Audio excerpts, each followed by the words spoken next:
this panel, we have a mix, okay? We have a mix of people, mix of father of different professionals, and then different, background basically and age when it comes to fatherhood. All right. We are discussing what it takes to be a father, and at the same time combining it with being excellent.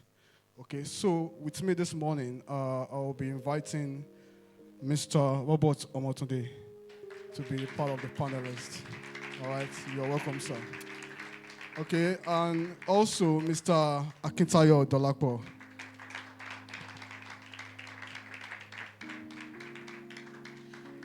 And Pastor Femi Abidakun.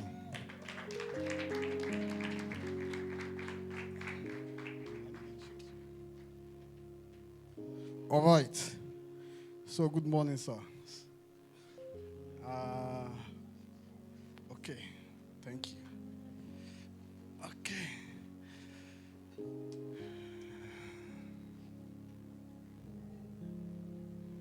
All right. So good morning.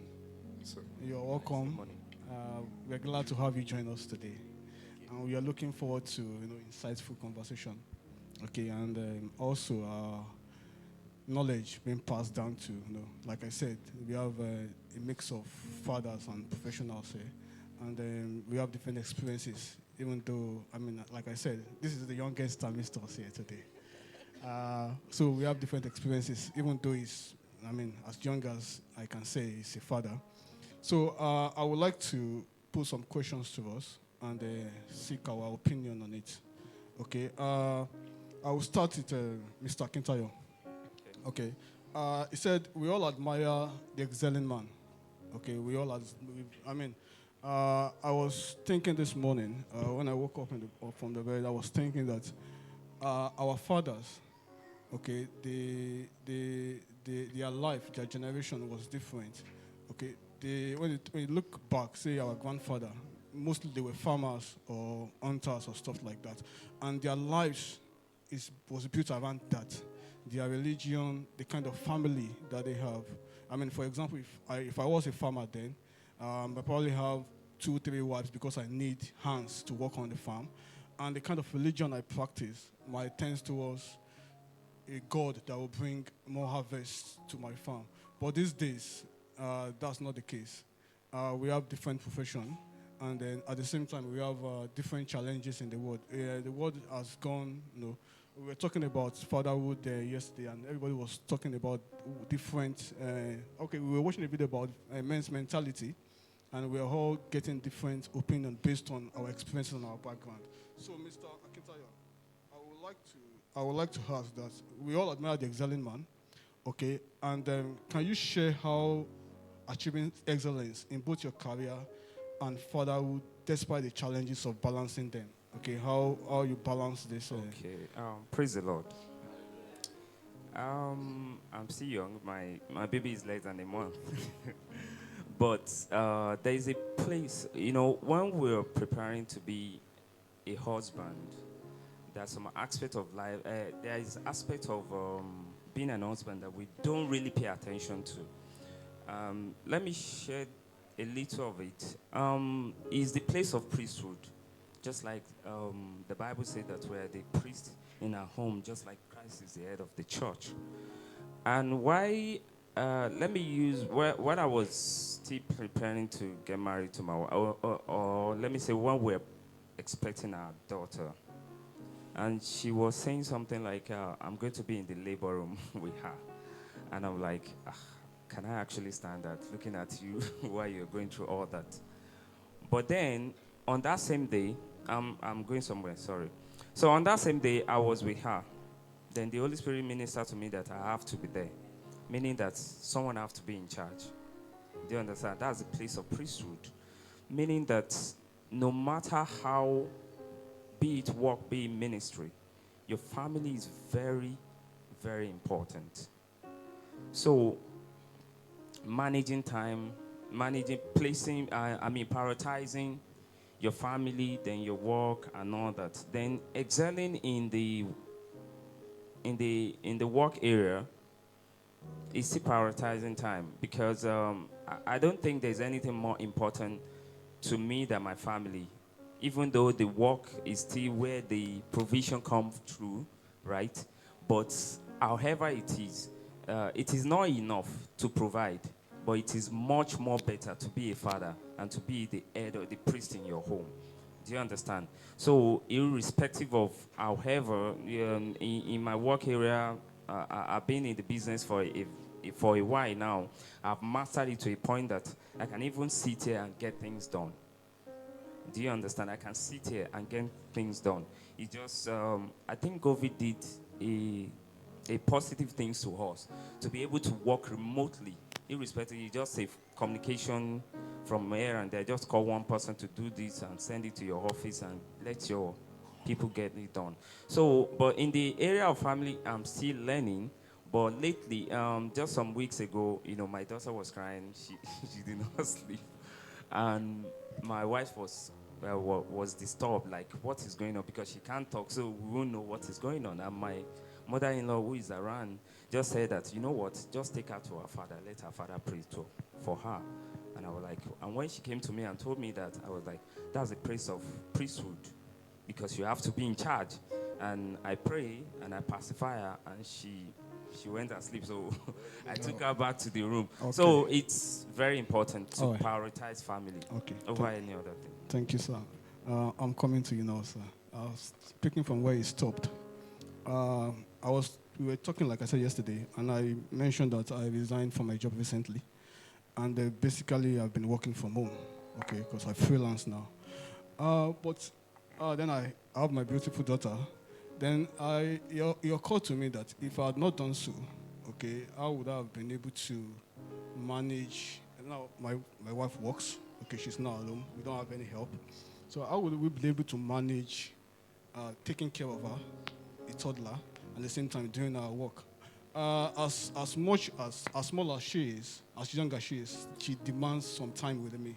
Even sometimes, though I'm working from home, I'm very busy, and she's just there waiting for me to attend to her or attention or stuff. Me, I just want her to sleep, okay, so I can have my meeting. But I would like to, and based on what you said, there are fathers that are working 2-4-7, 9 to 5, and their wives are doing the same. Okay, I would like to know, how do you balance work life and finding time to curate a moment for your kids? Finding time to curate, I was preparing tea for my wife this morning, and I just I just sniffed the tea, and it took me back to, I mean, probably if he's here will remember, back then I was saying, and when my father would prepare tea for me, going to work, going to school. So I just want to ask, how do you find time to create time to make moments that is worthwhile with your children amidst of all this hustling and bustling? Thank you very much. I think that Director Dolapo already mentioned it. Even though he said he's young at it, but there is no there is no young father. Once you're at it, you're at it. I think that the first thing is the determination of the father involved to create that time that is needed for your family. Because, again, I mean, you painted a scenario of, if a man working 24/7 and the wife is in the same situation. How do you then create time? I always thank God. In my own case, I mean, when we got married, my wife was, I think the year we got married before she went for her NYSC. So, and maybe it wasn't planned, but few weeks after we got married, she was pregnant. So, in fact, she went to the NYSC camp with that pregnancy. So, but we didn't plan that, I would be the one doing the 9 to 5. We were both supposed to do the 9 to 5 job. But, God in his infinite mercies, saw ahead. Because it was not until later that I began to see that it will be unhealthy for both of us to be on a 9 to 5. And there is nobody to, tend to the children.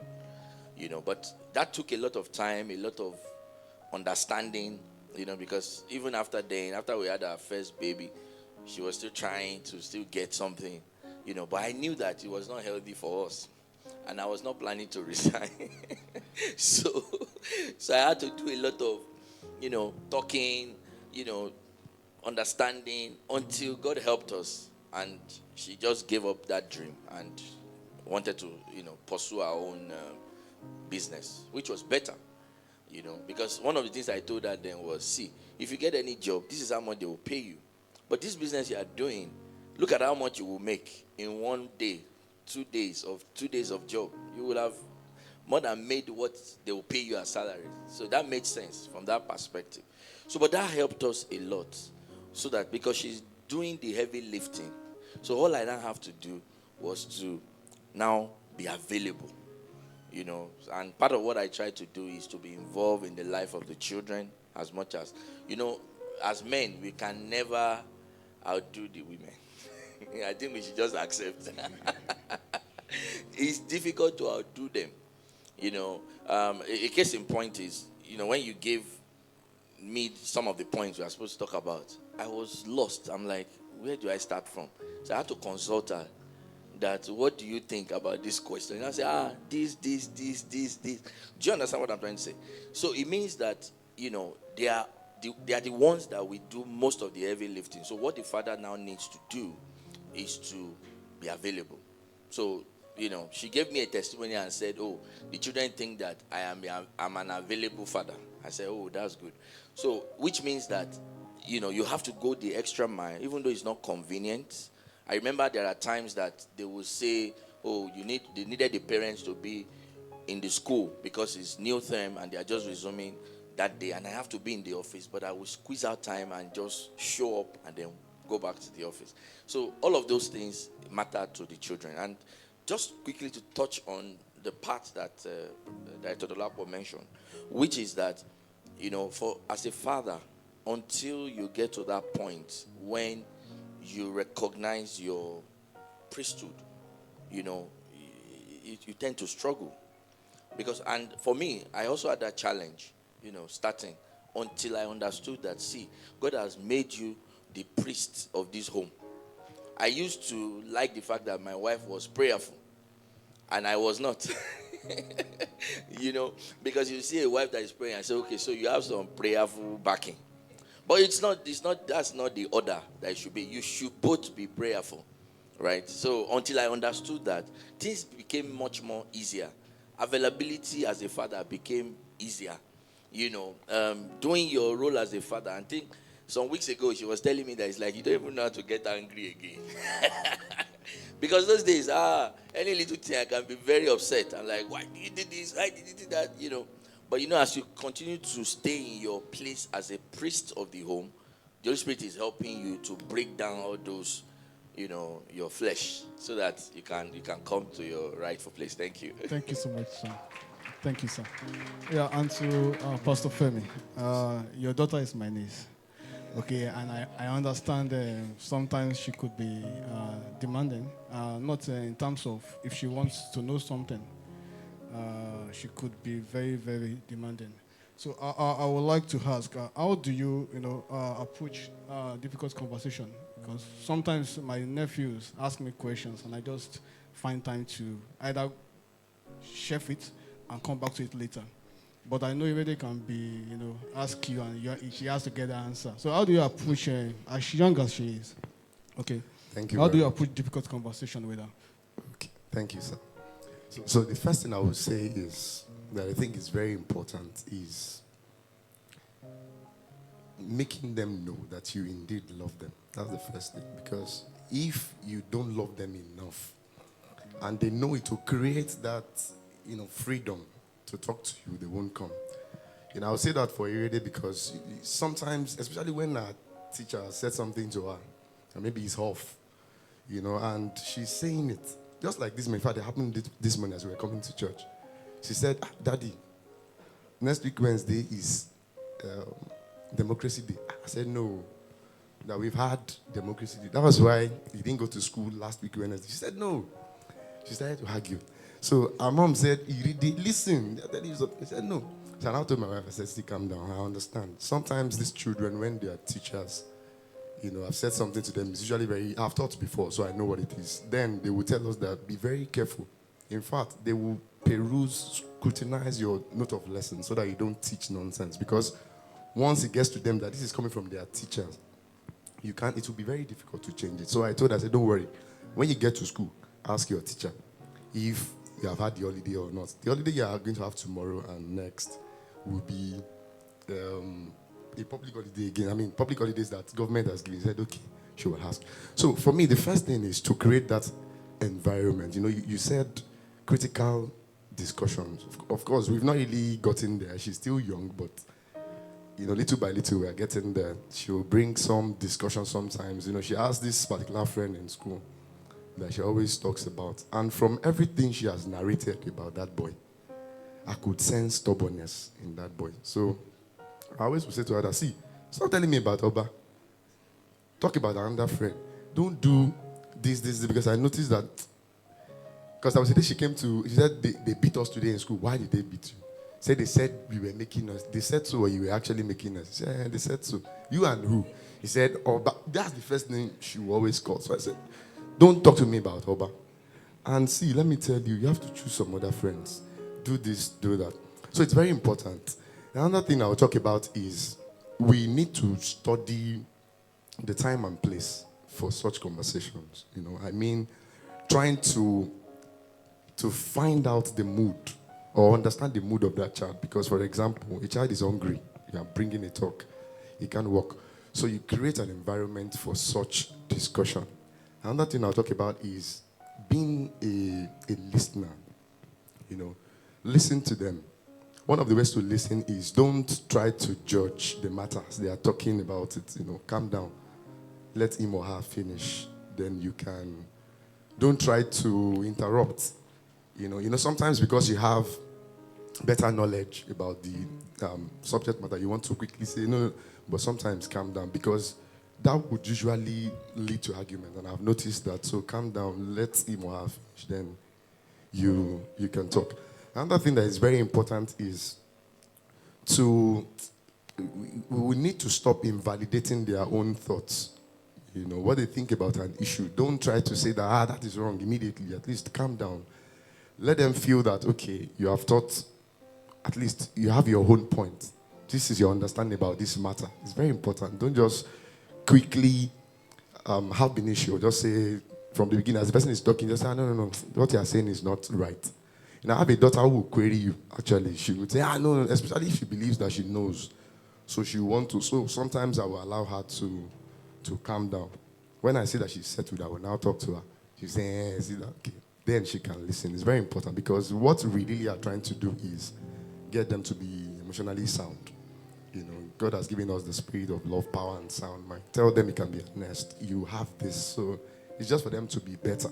It's not really to put them in a place of, I can't do this. Thank you. All right. Thank you so much, sir. Okay. There are still more questions to answer, but obviously we are out of time. But at the same time, I would like to see if we have, through the questions to the audience, if we have anybody that has any question for any, you can just signify and they will pass the mic to you. Okay. Any question from the audience?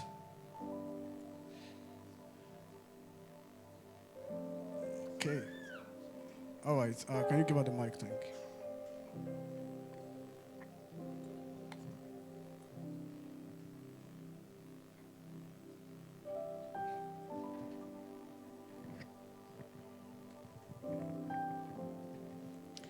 Good morning, everyone. And thank you for the beautiful conversation. Mr. Falabi, don't worry, the question is not about you. All right, so I want to ask, if you have a very busy partner, who is usually very busy, right? But one of the things that is very important to you is quality time. From a man's perspective, how, and of course when you say, babe, can you spend more time at home? And you say, I'm trying to make money for, should I sit there at home? And then you say, no, okay, don't worry, you can go. From a man's perspective, how do you think that one can, have that more quality time so that, your partner will understand that this attention is very important to this woman? I hope you understand the question. Thank you. Okay, let me try. Okay, then All right. So 1 minute each here. the older man will help us. All right. This is 1 Okay. minute per side. I believe that one of the ways to make it happen is, so the busy schedules, is it such that, the partner still comes home every day? If the partner comes home every day, the little time you are at home, you can make it count. Because I remember, there was a time that I was that busy. Leave the house before 6 a.m. in the morning, come back, very late in the night, 11 p.m., sometimes past midnight, and when I get home, she's already sleeping. I will not lie. And sometimes that even used to get to me that, how could you sleep? Your husband is outside. You don't even know what's going on, But over time, I understood that, okay, the day would have been very busy. But for me, personally, I made it a point of duty to always create time. I think I am the one that will even be asking, you don't want to spend time with me? Shouldn't we have time together? Even though I was the one that I thought I was the more busy person, but I always was the one craving for that time. So if I use my case as an example, it will mean that even though I have a busy schedule, I will make out time. There is no how, no matter how difficult it is. Because, this is someone I love. I know that not spending time together is dangerous, because I'm out there.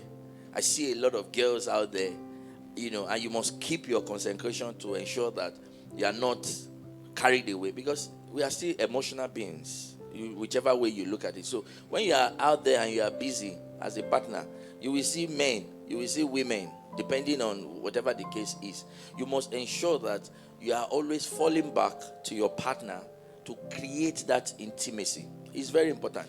One of the ways we do it is, once I'm out of the house, I always tell people about this, if I don't see a message or a call from my wife 4 or 5 hours after, I'm like, what's going on?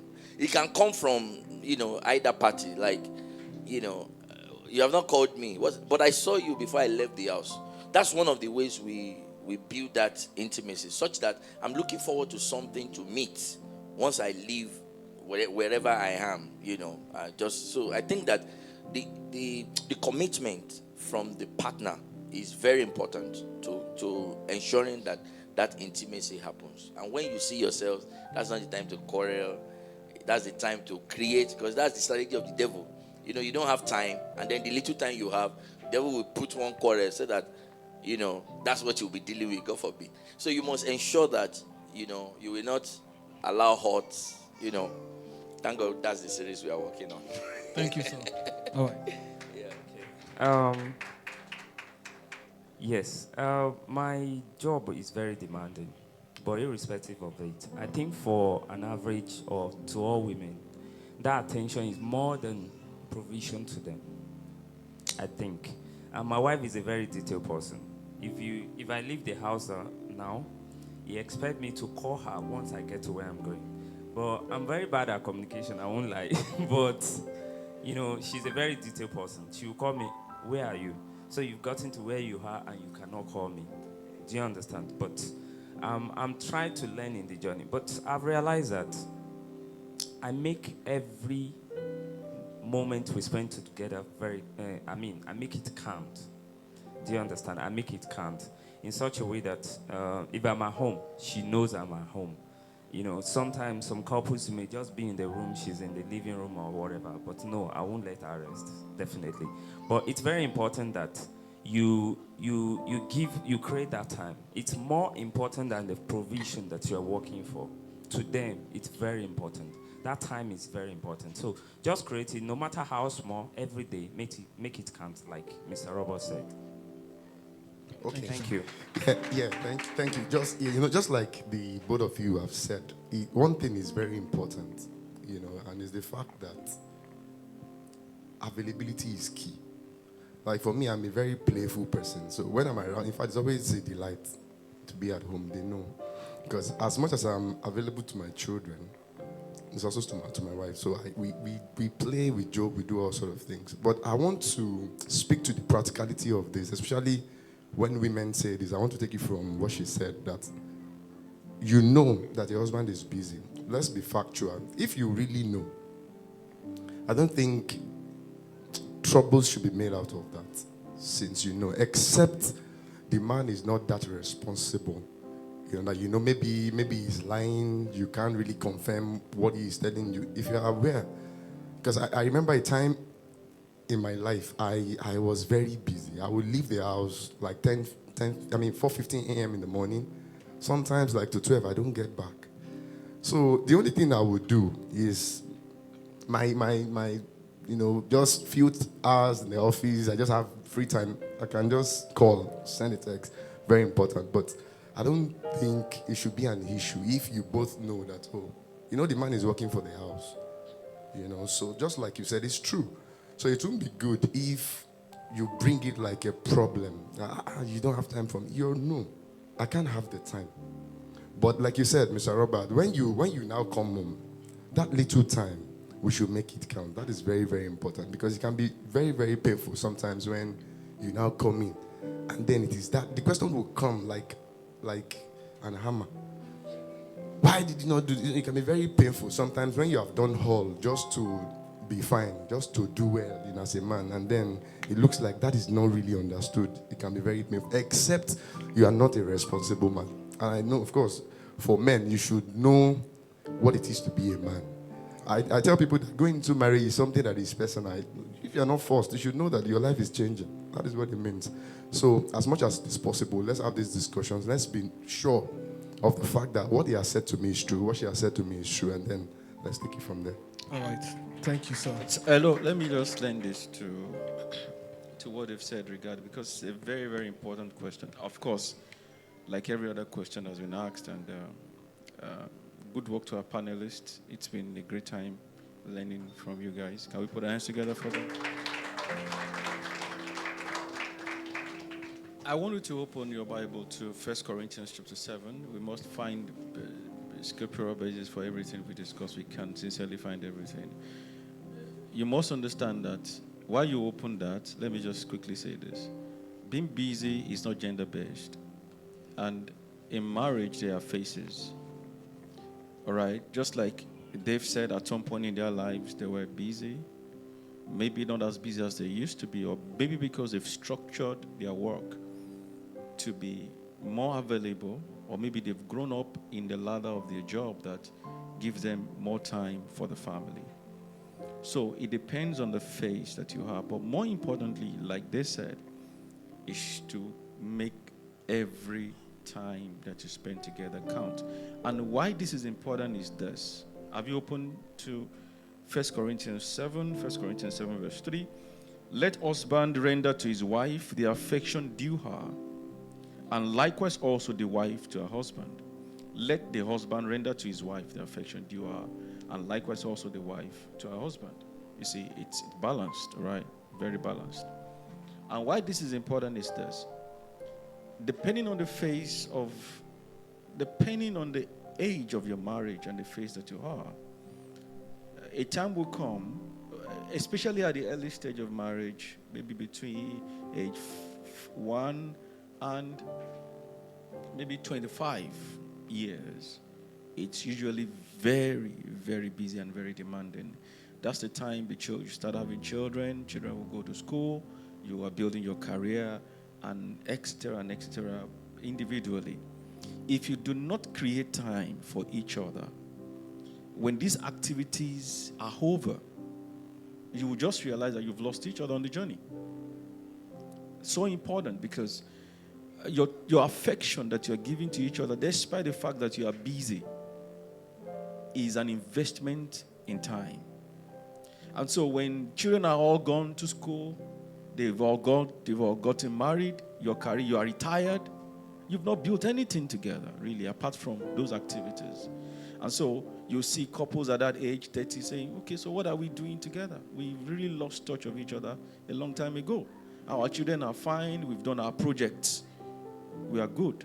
So, meanwhile, it could be that in that journey when you left your spouse unattended to, he or she could have started building relationship.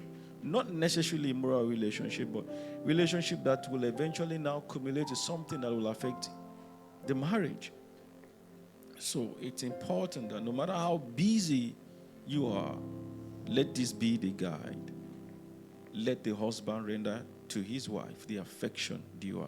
And this is not just only in terms of your duties in the bedroom, but being caring, being there, being aware of each other's needs. It's quite important. I just want to share my one couple to it. Let me stop there before it turns to a preaching. Thank you, sir. All right. Thank you, Pastor Femi, Mr. Deloko, and Mr. Robert. I believe we've had an insightful session and we've taken note of all that's been discussed. All right. Thank you, and thank you, everyone, for having us. Thank you.